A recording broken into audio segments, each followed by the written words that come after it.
We didn't start from zero. We started from below zero. And today, we are completely debt free.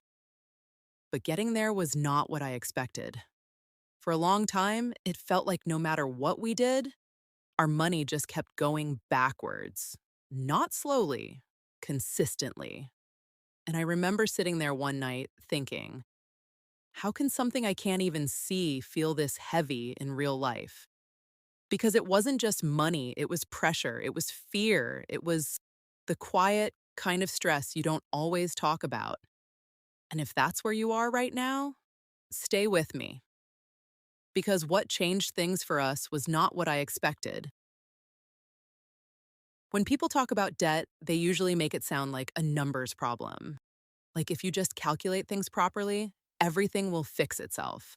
But it doesn't feel like that when you're living it.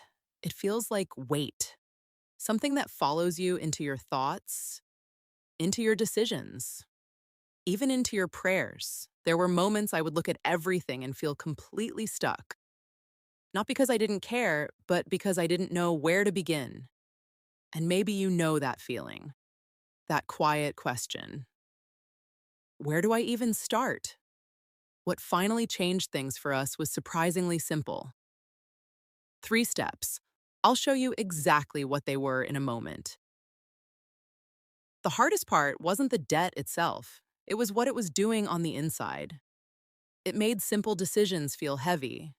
It made the future feel uncertain. And it created a tension I didn't expect. I was praying, but I was also anxious. I was trying to trust God. But at the same time, I was trying to control everything in my head. And that space between faith and fear is where a lot of people quietly live. When we were deep in debt after getting married, I didn't have a system. I didn't have clarity. I just had pressure and responsibility and uncertainty. And that's when I realized something important. This wasn't just about money. It was about clarity. What changed didn't happen in one moment. It wasn't a breakthrough, it was a realization that hoping things would change was not the same as building change. And I had to be honest with myself. Some of what I called trusting God was actually me avoiding responsibility. Not completely, but enough to keep us stuck. And once I saw that clearly, I stopped waiting to feel ready. And I started asking a different question. Not, why is this happening? But, what do I actually need to do next? We didn't start with a big plan. We started with something simple. We sat down and wrote everything out, every debt, every expense, every pattern we had been avoiding. And I won't lie, it was uncomfortable. But something shifted in that moment because for the first time, it wasn't vague anymore. It was real, and real things you can work with. Invisible problems follow you, but clear problems you can face. And this is where things actually started to change. Not because money suddenly appeared, but because our actions changed. We focused on 3 things. Just 3. And if we didn't do these, nothing would have moved. First, we listed every single debt, not estimates, not rough numbers, name, amount, interest rate, complete clarity. Second, we made a decision to stop adding to it. That sounds simple, but when you're under pressure, borrowing more can feel like relief. We stopped that cycle. And third, we chose one debt and focused on it completely. Not everything at once, just one. Because one small win changes how you see everything. That's where momentum begins. Not with a perfect system, not with more income, but with one clear step that you actually follow through on. If someone had shown me this when we were struggling, it would have changed everything much sooner. The moment I knew things were really changing wasn't when the numbers dropped. It was when fear stopped making our decisions. We started to see money differently, not as something controlling us, but as something we could actually manage. And that shift changed everything. Because once your thinking changes, your actions become consistent. And consistent action is what rebuilding actually looks like. There's a parable I kept coming back to in those years. In Matthew 25, a master gives his servants resources before leaving. Two of them use what they were given. One of them hides it because he's afraid.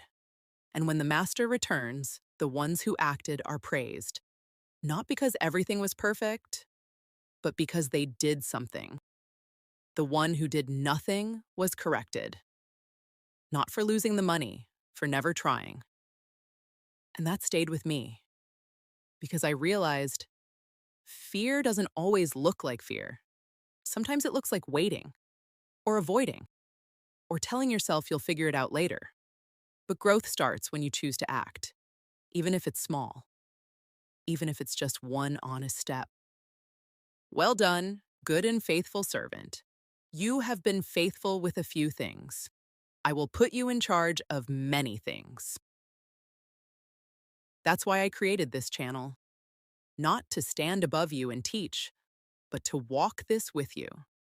From someone who started below zero, who learned slowly, made mistakes, and kept going. We're going to talk about saving, investing, building, step by step, but always in a way that makes sense and actually fits real life. No hype, no shortcuts, just clarity and consistent progress. If you're starting from zero, or even below zero, I want you to hear this clearly. You are not behind. You are at the beginning of understanding, and that's a powerful place to be.